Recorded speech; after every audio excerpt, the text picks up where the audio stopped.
Hello everyone, for Telesur, I'm Cody Weddle in Caracas, Venezuela. Thanks for joining us. We start today in Colombia. That's where the National Liberation Army, or ELN, has taken responsibility for Monday's ambush against a military convoy carrying votes from Sunday's elections in a remote indigenous region. 11 soldiers and 1 police officer was killed during that attack. The ELN released a communique on social media. They have promised to free the 2 soldiers captured in the ambush within the next few days. Now, police patrolmen, 2 election officials, and 1 member of the Uwa tribe remain missing. The president of Colombia, Juan Manuel Santos, has ordered an intensification in the attacks against the group. Also in Colombia, Matteo Renzi has become the first Italian prime minister to visit the country, where he met with President Juan Manuel Santos in order to provide assistance in demining efforts. He offered to provide assistance.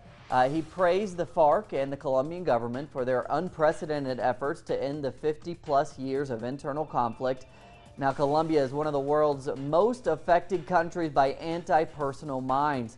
In the last 25 years, over 11,000 people have died or been seriously injured by the explosives.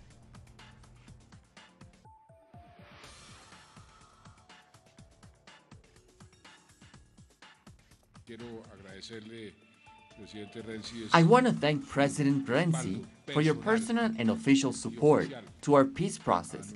You've always been there, supporting not just as Italy, but also as the European Union, whose influence has been crucial for our negotiations to reach peace in our country after 50 years of war. And we stay in Colombia now. We are going to turn to our correspondent, Natalia Margarita, to talk about those things and others there in Colombia. Natalia, I know you were reporting on planned demonstrations there in Colombia. What can you tell us about that? Yeah, it's basically about the Patriotic Union Party, Cody. They have scheduled in a couple of minutes a demonstration due to what they have called vote stealing. The Patriotic Union Party has denounced that many of their votes during the election day that we just had on Sunday, many of their votes simply disappeared. They came to this conclusion as they have been receiving reports of families and many of their followers that in fact vote for the Patriotic Union here in Bogota. And then when you see the results in those districts where those families or supporters vote, they came to see that votes for the Patriotic Union are simply non-existent.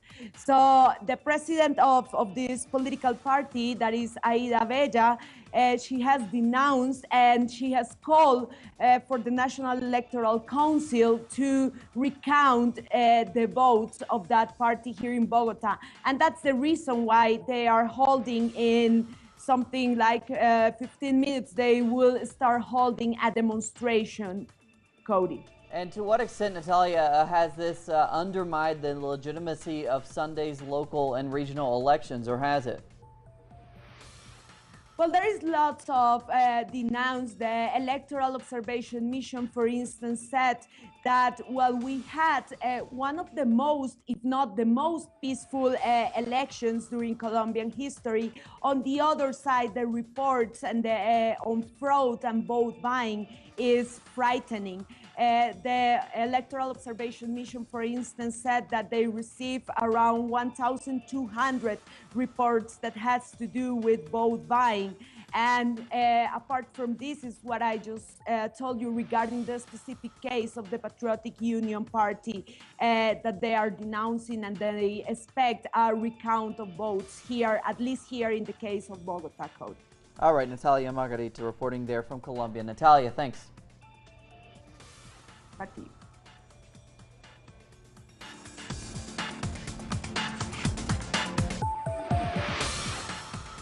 The Cuban foreign minister has praised the unprecedented support for the UN resolution against the economic blockade first imposed by the U.S. over 50 years ago.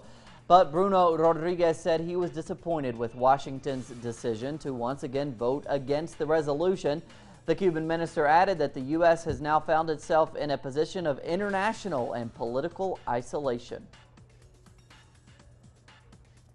The blockade against Cuba is a unilateral act of the U.S. and should be lifted unilaterally without asking for anything in return.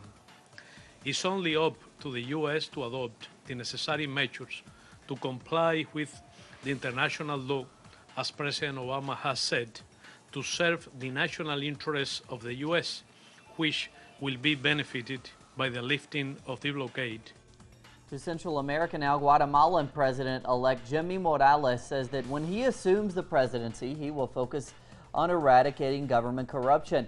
Now, he is also reconsidering using the military in the so-called war on drugs. Morales has been criticized for announcing some unorthodox policy plans there, such as one is giving poor kids smartphones. Now, the 47-year-old swept the elections by garnering over 67% of the vote. He attributed his victory to Guatemalans who are tired of corruption. Despite all those promises, though, many Guatemalans remain skeptical. More than interventionist, it is embarrassing for Guatemala for everyone to realize, the people, the world, that our political class is corrupt. The president of Venezuela, Nicolas Maduro, has rejected what he calls meddling threats by the commander of the United States Southern Command, John Kelly, against the country's Bolivarian revolution. General Kelly from the United States Southern Command is threatening Venezuela again giving orders for Venezuela's destruction. General Kelly is giving public orders to destroy Venezuela, meddling in affairs that are ours and no one else's. Venezuela's are ours. He is inciting an economic war, inciting violence from there. It is exactly 10 years since the United Nations declared Venezuela to be free from illiteracy. In just 5 years, the government of Hugo Chavez managed to cut the number of Venezuelans who could not read from 9% to 1%. In October 2005, UNESCO congratulated the Venezuelan people and their president Hugo Chavez. It said that Venezuela was making an extraordinary contribution to the education of all. Before the Bolivarian Revolution came to power, education in Venezuela had been increasingly neglected. Neoliberal policies had encouraged the privatization of schools and colleges. In 1990, public spending on education stood a little more than 3% of the GDP. By 1996, it had fallen to 2.1%. With the revolution, the situation changed dramatically. The education budget more than doubled to over 7% of the GDP. Under the new constitution, education was made a basic human right, leaving behind the view of schooling as a commodity.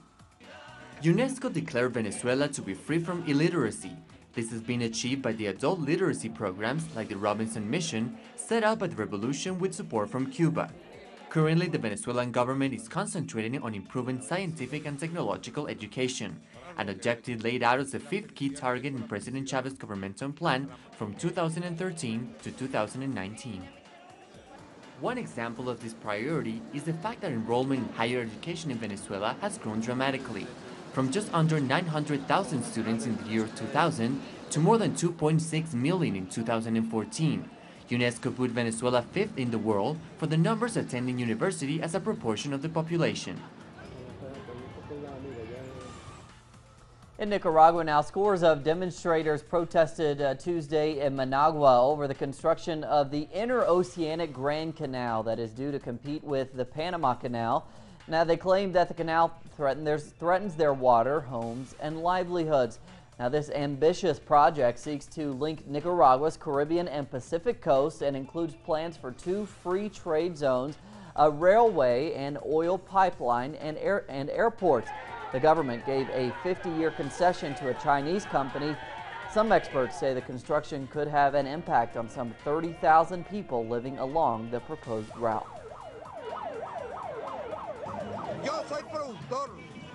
I am a producer. They want to take our land with this canal. Here the fight is ours. We don't want a canal. Get rid of Law 840 and we won't continue.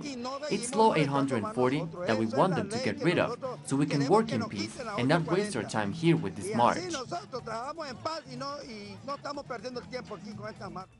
The External Debt Forum in Honduras asserts that the contracts between the government and private companies for the last 5 years haven't been transparent. Gerardo Torres now reports on how that lack of transparency has led to suspicions of corruption.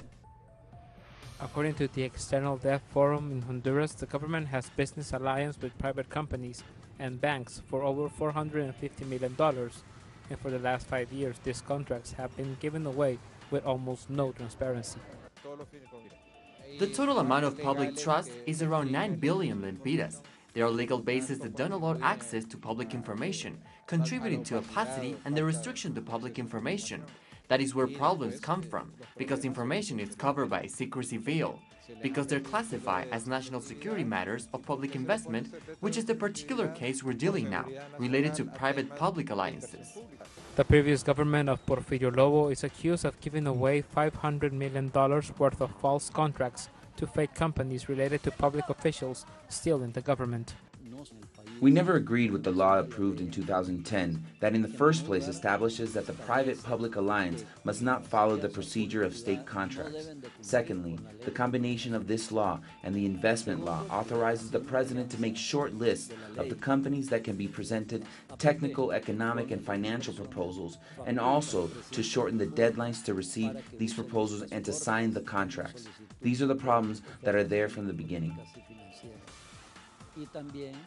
The Honduran government shares the control of the ports, main highways, and national companies such as phone and electricity with private companies. Now it is considering sharing the control of hospitals and the water service. Gerardo Torres, Telesur, Central America.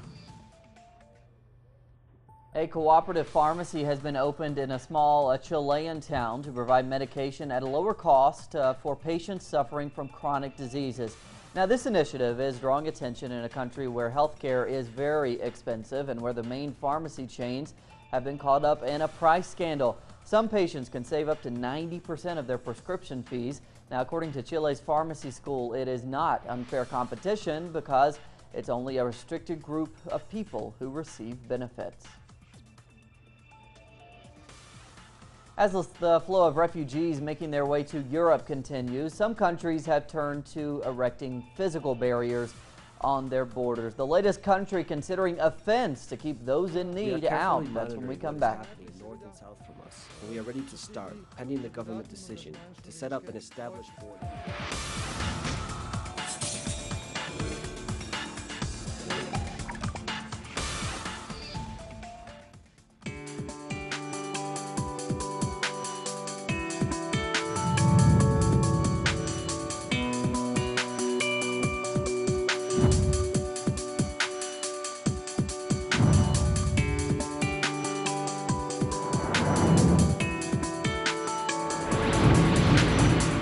Wherever the news, you'll be there. Rod stars G1 and Claudia de la Cruz are Rebel Diaz, hip-hop activists positioned within a history of political resistance through music. And You Don't Stop. They invite young people to express themselves about their social struggles. And You Don't Stop. Watch it on telesurtv.net/English. Telesur, wherever the news, you'll be there. Caracas, Havana, Mexico, Quito, Washington, wherever the newsmakers will be there. Watch on telesurtv.net/English. Telesur, wherever the news, you'll be there. Iranian Foreign Minister Mohammad Javad Zarif will attend talks on the war in Syria on Friday in Vienna. Zarif agreed to attend the meeting after the U.S. State Department said on Tuesday that Iran, a key ally of Syria, would be invited to participate in the talks. Now, according to the United States, the aim of the dialogue is to find a framework for political transition in Damascus. Zarif and his Russian counterpart, Sergei Lavrov, spoke via phone on Tuesday to discuss ways to resolve the Syrian crisis. About a dozen participants are expected in Vienna for the next round of discussions on Syria. The Saudi-led coalition bombed the Houthi movement throughout Yemen Tuesday night and airdropped weapons from their warplanes for its allies in the city of Taiz. Now, Taiz is Yemen's third largest city and has become a major front in the coalition's northward push toward the capital, Sana'a. The weapons were dropped for the Islamist militias currently fighting against the Houthis, who are armed with heavy machine guns in civilian neighborhoods. Saudi Arabia and other Gulf Arab countries have been bombing the Houthis and supporting militias opposed to them since late March. As a result, over 5,000 people have been killed. Also in Yemen on Tuesday night, Saudi-led coalition forces pounded the capital Sana'a, causing minor injuries and extensive damage to a civilian neighborhood. As you can see in front of you and behind you, the aggressors are once again targeting civilian homes. Not military, not political, just civilian. Yesterday at around 9 p.m., we heard the first missile hit. Then the second and the third 5 minutes later, that hit the homes. There were only minor injuries, no deaths. According to Britain's Defense Secretary Michael Fallon, Afghan forces still need support from British troops who will remain in Afghanistan now until 2016. Many districts across Afghanistan are now fully or partially under Taliban control since most of the foreign troops there were withdrawn late last year, where there are around 450 British troops involved in training in the Afghan National Army Officer Academy, working with and training Afghan forces.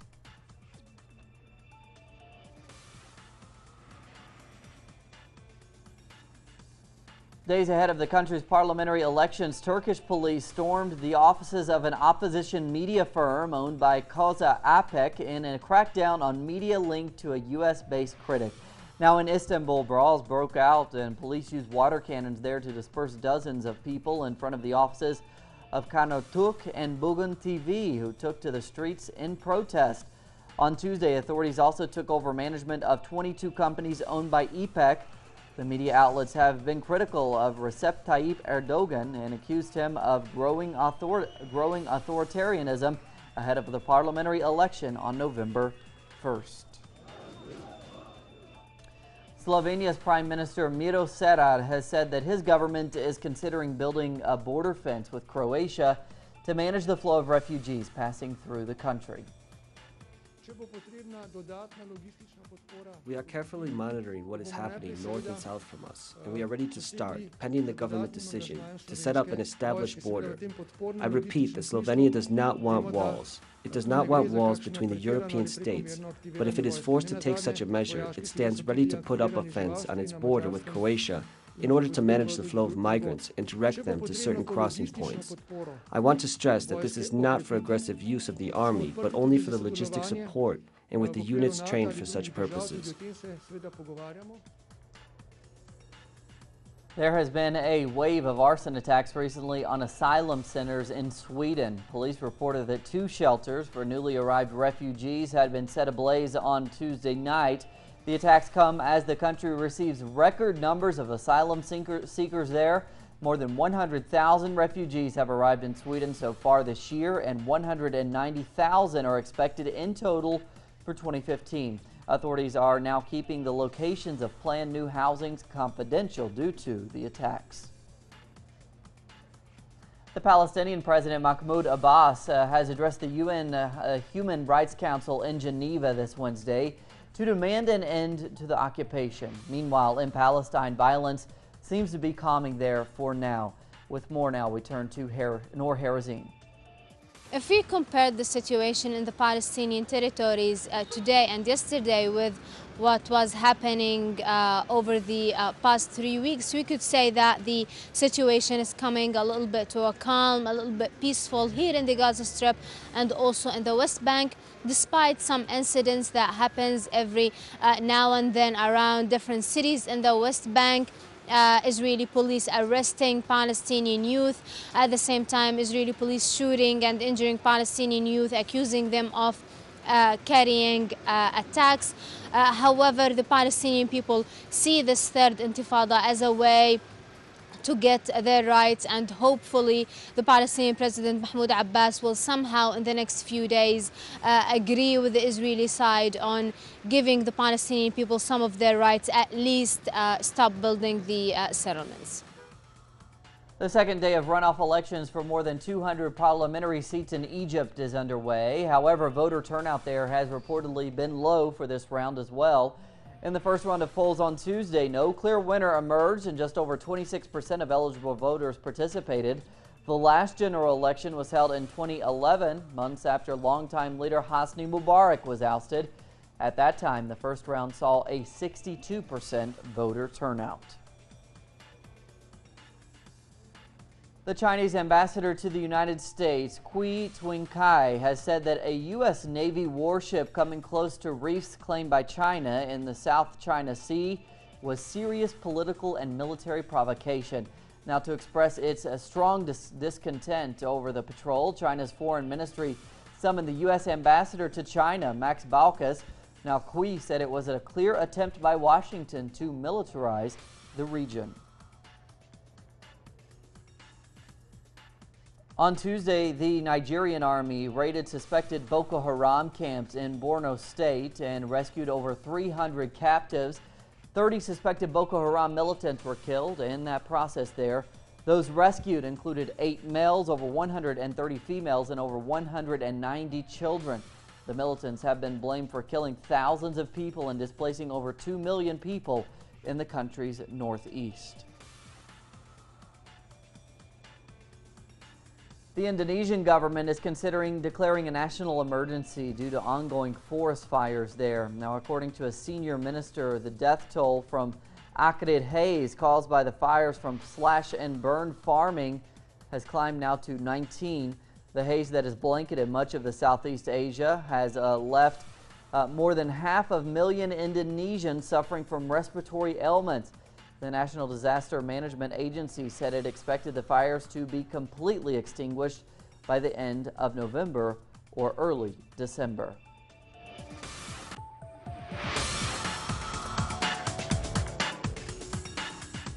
Former head of Brazilian Football Federation José Maria Marin has agreed to be extradited from Switzerland to the U.S. to face corruption charges. Now, Marin was among 7 FIFA officials who were arrested in May at a Zurich hotel after they were indicted on corruption charges in the United States. The 83-year-old Marin is accused of taking bribes in connection with marketing rights.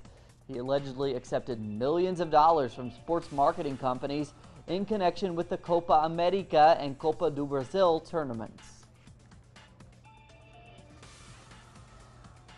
Rugby, the sport of rugby is proving to be a hit with both men and women in the Southeast Asian country of Laos. Now, this according to the Rugby Union that has found that the country has become an unlikely breeding ground there for the sport. Rugby was practically unknown just a few years ago, but active players have increased nearly tenfold in the last 6 years. For many in the rural areas of Laos, rugby offers an escape from the daily grind of rural life. Now we have an excerpt from our very own Cultura Latina program. This episode takes a look at how Chinese culture has been integrated in Peru through food and family values. Take a look.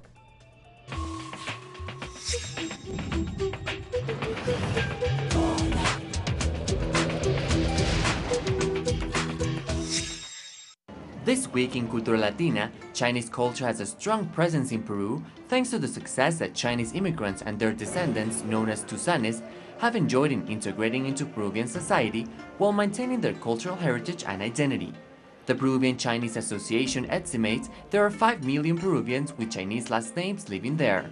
Cultural similarities also bring Chinese and Peruvians together, for instance, the importance of close family ties. The fact that Peruvians are known for having a culinary culture makes Chinese officials believe that the first medium for integration of Chinese immigrants was sharing their cooking. All of this and more this week in Cultura Latina.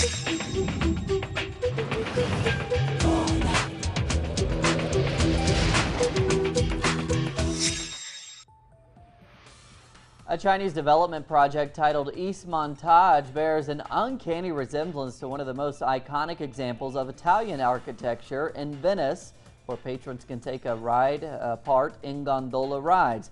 East Montage was designed by French architectural firm ARC Studio and has a canal, European-style buildings, and frescoes remnant of Renaissance-era Italy. Construction started in 2011 and has cost over $1 billion so far. That's what we're covering this afternoon here from Caracas. Plenty more on all of those stories and others at our website, telesurtv.net/English. For Telesur English, I'm Cody Weddle. Have a great day.